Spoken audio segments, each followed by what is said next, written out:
Bonjour à tous, un grand bonjour et de la part de la famille Mendoza. Et aujourd'hui de retour en Argentine. Et on a passé à... Normalement, on était censé être un mois et une semaine et demie aux États-Unis et ça a devenu presque 2 mois. Donc, dû au problème de vol, on a dû rester plus longtemps aux États-Unis. Et qu'est-ce qu'on a fait aux États-Unis? On a accompagné notre fils Stéphane qui est allé faire un institut biblique avec Parole de Vie aux États-Unis, à New York. Et donc, ça a été une belle expérience pour nous de laisser notre fils là-bas pour se préparer, pour apprendre le Seigneur. Et on a aussi, comme vous me connaissez, on a aussi voyagé pas mal. Et on a visité des églises que nous soutenaient, ou des personnes aussi, des familles qui nous soutenaient financièrement pour notre ministère. On a rencontré de nouvelles personnes. Et donc, pour ceux qui me connaissent par rapport à mes voyages avant la pandémie, on a fait dans un mois et une semaine, et on a fait presque 7000 km. Donc, merci Seigneur qui nous a gardés sur la route. Et merci pour vos prières aussi. Et la recherche et soutien pour notre ministère, ça n'a pas été facile, mais bon, le Seigneur, il est fidèle. Et on était encouragés aussi. On a visité dans une église, une école de dimanche, où c'était la première école de dimanche qui nous avait soutenus financièrement pour aller faire notre ministère en France. Ça fait 20 ans de ça, donc plus de 20 ans. Et dans cette petite école de dimanche, il y avait quelques couples qui assistaient à cette école de dimanche. Ils sont entendus par rapport à notre désir de faire un ministère avec Parole de Vie en France, quand il n'y avait pas trop de ministères à Parole de Vie en France. Donc on était un des premiers en arriver, et on arrivait juste après les fondateurs Christ-Tout. Mais bon, cette école de dimanche, c'était la première. Et c'était très encourageant de voir certaines personnes qui étaient encore là. D'autres, ils sont passés à la présence du Seigneur, ils sont décédés.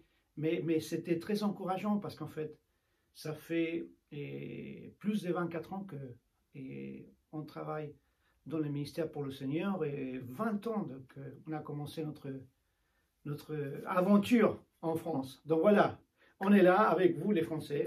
Merci beaucoup pour vos prières, merci beaucoup pour votre patience. Oui, c'est vrai, vous nous avez eu de patience envers nous, envers notre manque de communication, langage. Mais bon, merci Seigneur pour l'œuvre qu'il a fait, et il continue à faire en France et dans notre église à Dinan. Je suis très très encouragé d'écouter comment le Seigneur est béni notre église à Dinan, et j'espère qu'il y a des nouvelles personnes. J'espère que je pourrai retourner en France pour vous visiter et échanger avec vous. J'aime beaucoup participer avec vous par l'intermédiaire de ce message vidéo, mais bon, c'est pas la même façon. C'est pas... Et pour ceux qui me connaissent, j'aime beaucoup faire de l'interaction, discuter, poser des questions, parce qu'en fait, la parole de Dieu, elle est très riche, très riche. Donc, et c'est une parole vivante qui nous aide aussi à marcher dans notre vie, qui nous enseigne. Et aujourd'hui, bon, je suis très encouragé de partager avec vous. Merci pour vos prières par rapport à ma famille aussi en général, par rapport à ma mère elle habite avec nous, donc elle a une ACV, donc voilà. Et sa santé, elle est un petit peu fragile. Et donc, merci de continuer à prier pour elle. Priez aussi pour notre soutien aussi, et que le Seigneur puisse continuer à pourvoir. Mais bon, on est là, et je suis très encouragé, encore une fois, de partager avec vous ce matin. Et avant de commencer, on va prier, et on va demander au Seigneur qui nous parle, et qui nous encourage aujourd'hui par sa parole. Prions. Seigneur, merci pour cette journée que tu nous donnes. Merci pour ton amour, ta grâce. Seigneur, merci pour la possibilité d'ouvrir ta parole, Seigneur. Et merci, Seigneur, parce que c'est toi qui nous parles. Et Seigneur, je suis sûr que tu vas nous parler ce matin, Seigneur, et les personnes qui sont là à l'église et ceux qui écoutent par vidéo, Seigneur, que je sais que toi, tu prépares les cœurs, Seigneur, et prépare-nous et parle-nous. On prie ça dans le nom de Jésus-Christ. Amen. Ok, donc voilà, c'est vrai, et on continue à essayer de vivre cette année. Je ne sais pas si on peut parler déjà post-pandémie ou pas. Et on est tous vaccinés ou peut-être pas. Mais bon, le cas, c'est qu'on commence à faire des projets, à se projeter vers le futur. Et on se retrouve que c'est pas simple, c'est pas facile. Et on se retrouve que planifier et le lendemain, ça reste assez fragile. Okay? Et si cette pandémie nous a enseigné quelque chose, c'est que notre vie, elle est fragile. Et bon, aujourd'hui, je ne veux pas parler de la fragilité, je ne veux pas donner vous de désespoir. Aujourd'hui, je vais vous encourager. Et j'ai choisi un passage qui va vraiment nous encourager, c'est dans l'évangile des Jean, chapitre 5, versets 19 à 29. Donc, l'évangile des Jean, chapitre 5, versets 19 au 29. Donc, je ne vais pas lire tous les versets, j'espère que vous pouvez le lire, et je vous encourage à le lire, et on va voir un petit peu l'histoire, mais j'ai pris 3 versets qui, pour moi, c'est les versets clés dans lesquels je vais vous encourager. Okay? Et ici, dans cet évangile, avant de le lire, et le Seigneur Jésus, il vient d'avoir, et ça fait pas longtemps, le chapitre 3, et cette déclaration à Nicodème par rapport à qui il est, et l'envoyé du Seigneur, par rapport à qu'il faut naître de nouveau, par rapport à que Dieu a tant aimé le monde qu'il a donné son Fils unique. Et pour ceux qui croient en lui, et ne périssent pas, mais qu'il ait la vie éternelle. Donc il vient de parler des choses.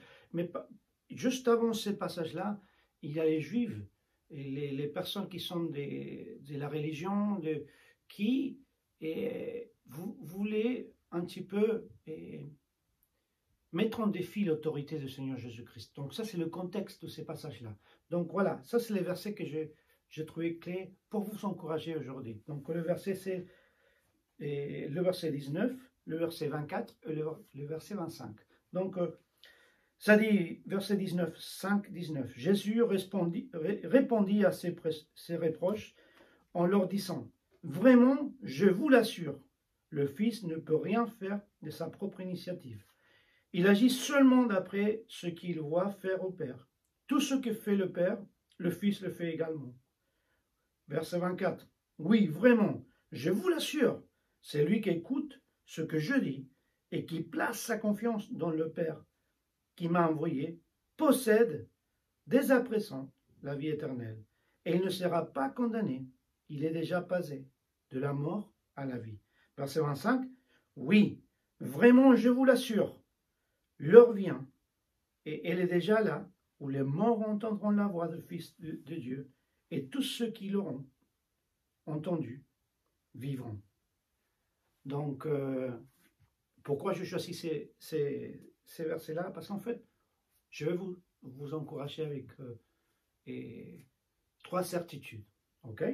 Donc, mais quand on commençait à lire ces versets, même le verset 19, ça commence à parler, et ça continue à parler après verset 20, verset 21, de la relation père au fils. Ok? Et c'est intéressant quand j'ai commencé à penser par rapport à la relation père au fils. Et moi, comme vous savez, pour ceux qui me connaissent, j'ai 3 enfants, et c'est intéressant comment on essaye de faire tout ce qui est bon, parce qu'en fait, on sait que nos enfants, ils vont nous copier. Ils vont copier de nos vies. Donc, quand je dis ils vont nous copier tout. Les bonnes choses et les mauvaises choses. Les bonnes attitudes et les mauvaises attitudes. Les bons réflexes et les mauvaises réflexes. Donc, les bonnes réactions et les autres réactions aussi. Les bonnes paroles et les mauvaises paroles. Donc, c'est très intéressant quand on parle de la relation père-fils. Et nous, on essaye de faire tout ce qui est bon pour aussi que eux, ils puissent faire ce qui est bon. Et on sait que, et nous savons que ça les aide à construire leur crédibilité. Vous voyez, j'ai peut-être des personnes ici dans la salle qui sont des professionnels ou éducateurs, ils sont leur boulot et ils sont très respectés dans leur boulot, dans leur domaine, et grâce à un témoignage. Et nous, on sait que nos enfants, ils vont copier, ou ils vont regarder, peut-être ils vont choisir, oui ou pas, mais bon, nous, on le fait parce qu'on sait que ça les aide à construire leur propre crédibilité. Donc, une personne qui est crédible, c'est une personne qui est digne de confiance, n'est-ce pas? Et quelqu'un va mettre sa confiance en celui qui parle en vérité, n'est-ce pas? Et cette vérité, on va la voir. Donc ici, je ne sais pas si vous vous rendez compte, mais dans ces 3 versets, il y a quelque chose que ça se répète. La première phrase, c'est dit « Vraiment, je vous l'assure ». Et il y a d'autres traductions qui disent « Vérité, vérité ». Vérité, oh vérité. Vérité, certitude. Et ici, donc, on va parler de ces 3 certitudes, ces 3 vérités. Faire confiance, ok? Faire confiance, mais qu'est-ce qu'il y a? Quelle est la première certitude? Ok, la première certitude, on la retrouve dans le verset 19. C'est-à-dire, Jésus répondit à ses reproches en leur disant « Vraiment, je vous l'assure, le Fils ne peut rien faire de sa propre initiative. Il agit seulement d'après ce qu'il voit faire au Père. Et tout ce que fait le Père, le Fils le fait également. » Donc, la première certitude qu'on va voir ici, et la première vérité, c'est que ici, tout ce qu'on va trouver dans cette parole-là, la parole de Dieu, elle est basée sur une personne, sur l'autorité d'une personne divine. Et cette personne divine, c'est le Seigneur Jésus-Christ. Et là, vous allez lire les autres passages, le verset 20, 21, et comment ça parle de la légitimité de l'autorité divine du Seigneur Jésus. Et c'est vrai. Et on sait que le Seigneur Jésus, il était 100% Dieu, mais il était aussi 100% homme. Et dans son humanité, il était prêt à être soumis et sous l'autorité de son Père. Et j'aime beaucoup l'idée que Dieu le Père il a donné toute autorité au Seigneur Jésus-Christ dans cette terre. Et cette autorité ne vient pas d'une nation, cette autorité ne vient pas d'une religion, et même pas d'un héritage quiconque, familial ou de cette terre-là. Cette autorité vient des dieux. C'est une autorité divine. Donc la première certitude, c'est que on parle de quelqu'un, le Seigneur Jésus, qui a une autorité qu'il est divine. Combien de fois nous nous retrouvons déçus par des personnes qui peut-être ils ont un rôle d'autorité dans nos vies, okay? Dans notre travail, à l'école, et que peut-être on est déçu parce que leur autorité, elle n'est pas crédible, elle est nominale. Ils ont reçu cette autorité parce qu'ils sont les chefs, le boss, mais leur vie, ils ne vivent pas en vérité. Et on est déçu de ça. Et aujourd'hui, nous vivons dans un monde où c'est très difficile d'être des personnes crédibles. Très difficile. Ces personnes crédibles, c'est ceux qui font ce qu'ils disent. Ok? Et ça, c'est difficile. Aujourd'hui, la parole de Dieu nous encourage à baser notre confiance dans la personne du Seigneur Jésus-Christ. Lui, il est digne de confiance parce qu'il a une certitude. Son autorité, elle est basée sur une autorité divine. Et il ne va jamais nous décevoir. Donc voilà, première vérité. Deuxième vérité, okay, ou deuxième certitude. Faire confiance en quoi? Donc, faire confiance dans l'autorité divine, mais aussi, verset 24, « Oui, vraiment, je vous l'assure, c'est lui qui écoute ce que je dis et qui place sa confiance dans le Père qui m'a envoyé, possède dès à présent la vie éternelle. elle ne sera pas condamnée.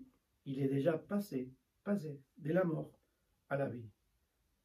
Les jours que j'ai entendu le message et des dieux qui, lui, il avait tant aimé le monde, qui avait donné son Fils unique pour tous ceux qui croient en lui ne périssent pas, mais qu'il ait la vie éternelle. Et je plaçais ma confiance, et j'ai cru en Jésus-Christ, et je l'acceptais comme mon sauveur personnel. Ça a changé ma vie. Okay? Et c'est intéressant, mais cette verset-là, cette vérité, cette certitude qu'on va trouver ici, la deuxième certitude, c'est une certitude par rapport à notre destinée. Notre destinée, le jour qu'on a accepté Jésus-Christ comme notre sauveur personnel, elle est scellée. Elle est confirmée. Et ça, c'est génial. Et parce qu'en fait, dans ces versets-là, ça dit, c'est lui qui écoute ce que je dis et qui place sa confiance dans le Père qui m'a envoyé, possède dès à présent la vie éternelle et ne sera pas condamné. Il est déjà passé de la mort à la vie. Est-ce que vous avez entendu? Ça ne dit pas, ok, et c'est lui qui, peut-être, et c'est lui qui a entendu, peut-être, et aura la vie éternelle. Ça ne dit pas non plus, si je fais les choses bien, à partir de maintenant, j'aurai la vie éternelle. Ça ne dit pas non plus du tout, et un jour, j'aurai la vie éternelle. Non, ça dit, dès à présent, à la vie éternelle. Waouh! Incroyable! Parce que quand on pense à ça, et on pense à que le Seigneur Jésus, il est mort sur la croix, il a ressuscité. Cette œuvre complète à la croix, que j'ai cru, qui m'a sauvé, me permet de vivre déjà cette vie éternelle. Dès à présent, on vit une vie éternelle. Et on va voir la troisième vérité, qu'est-ce qui nous parle par rapport à ça. Mais ça ne dépend pas de nous. C'est pour ça qu'on peut dire que dès à présent, on commence à vivre la vie éternelle. Pourquoi? Parce qu'en fait, cette vie-là, ça ne termine pas ici sur cette terre-là. Cette vie-là, on va la continuer au ciel. Et là, c'est incroyable. Combien de fois on a pensé, ah oui, oui, oui, et je suis sauvé, le Seigneur Jésus m'a sauvé, j'ai cru dans son message, et je l'acceptais comme mon sauveur personnel, donc du coup, mais il faut attendre qu'on décède pour voir si on va avoir la vie éternelle. Non, non, dès à présent, on a la vie éternelle. Dès à présent. Parce qu'en fait, oui, un jour, peut-être on va décéder, et ces corps-là, il va rester ici. Mais nous, on va continuer à vivre avec lui. Dès à présent, quelle certitude! Première certitude, et on a la personne crédible, on a la personne qui a l'autorité nécessaire et que nous, on peut leur faire confiance parce que c'est une autorité divine, c'est le Seigneur Jésus-Christ. La deuxième certitude, c'est que notre salut, quand on fait confiance en lui, et notre destin, il est scellé. Cette certitude de notre destin, de notre vie, un jour, dès à présent, on a la vie éternelle. Et ça ne dépend pas de nous. Et ça ne dépend pas de nos œuvres. Ok? Ça dit en Éphésiens chapitre 2, versets 8 et 9. Le salut ne dépend pas de nous. Mais c'est une grâce, un cadeau qui vient de Dieu. Et ça, c'est génial. Et c'est vrai qu'on doit continuer à vivre une vie qui plaît au Seigneur, mais notre salut, ça ne dépend pas de nous. Et là, c'est merveilleux. Et je veux vous encourager par rapport à ça. Dans des moments où on vit, des moments difficiles, dans des moments de tristesse, dans des moments, des fois, de désespoir, on va parler de ça, le dernier point. Mais et le Seigneur, il vous donne une certitude. Vérité en vérité. Je vous l'assure. Ok? Et même si les personnes vous déçoivent, il y a quelqu'un qui a l'autorité, qui ne va jamais nous décevoir. Et c'est le Seigneur Jésus-Christ. Ok? Et pas seulement ça. Notre destinée, même si dans le processus dans cette terre-là, on voit pas trop clair, notre destinée future, elle est déjà une certitude. Et dès à présent, on a la vie éternelle. Donc, troisième certitude, on le voit dans le verset 25, ça dit, Oui, vraiment, je vous l'assure, l'heure vient, et elle est déjà là, où les morts entendront la voix du Fils de Dieu, et tous ceux qui auront entendu vivront. Oui, vraiment, et l'heure vient, elle est déjà là, où les morts entendront la voix du Fils de Dieu, et tous ceux qui l'auront entendu vivront. La troisième certitude, c'est une certitude d'espérance au milieu des désespoirs. Pourquoi d'espérance au milieu des désespoirs? En fait, quand on parle de désespoir, le dictionnaire, ça dit découragement, tristesse, affliction extrême et sans remède. Au milieu des désespoirs, quelle grande espérance nous savons que si nous avions mis notre confiance dans le Seigneur Jésus-Christ et nous l'avons reçu comme notre sauveur personnel, la mort n'a pas de pouvoir sur nous. Et si un jour nous décédons, nous entendrons la voix du Seigneur et nous ressusciterons. Waouh! Quelle confiance, quelle certitude! C'est pour ça que je vous ai dit, et le passage avant, ça dit, dès à présent vous aurez la vie, vous avez la vie éternelle. Dès à présent. Et même la mort ne peut pas nous séparer de l'amour de Christ, de l'amour de Dieu. Quand on parle de la résurrection, c'est ça qu'il parle ici, et nous pensons à celui qui est ressuscité et nous a laissé son exemple, le Seigneur Jésus. Vous vous rappelez, et c'est lui qui on avait présenté au début, qui a toute l'autorité. Bon, voilà. Et lui, dans son œuvre de salut, parce qu'en fait, l'œuvre de salut dans le Seigneur Jésus-Christ, c'était, oui, la vie sainte, la mort, la passion, la mort et la résurrection. Parce qu'en fait, c'était lui le premier. Et il nous a montré le chemin. Il nous a montré, il nous a donné une espérance. Et là, c'est incroyable. Cette résurrection, ça nous parle de l'œuvre complète de salut. Nous parle d'une espérance.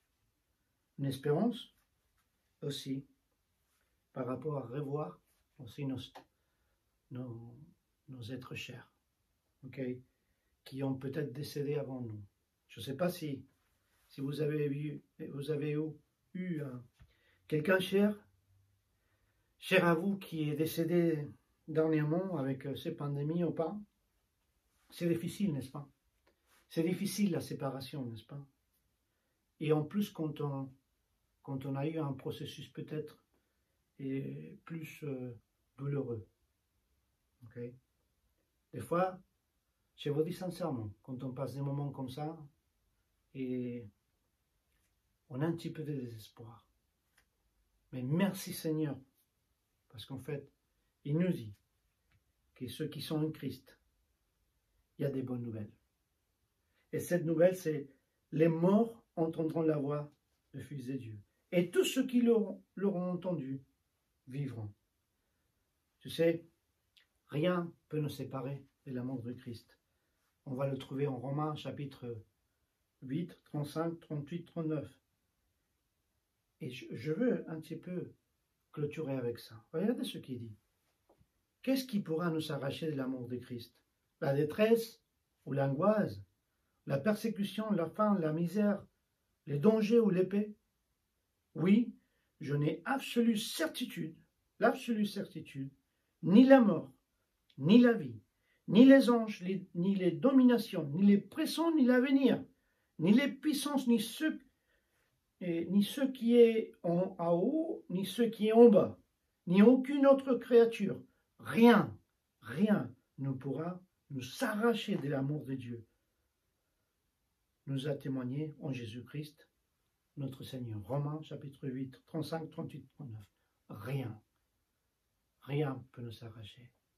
Waouh! Le Seigneur, il est ressuscité.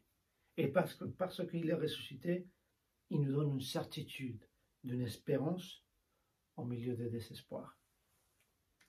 Et ce qui est génial, c'est parce que lui, il vit, nous, on peut faire face au demain.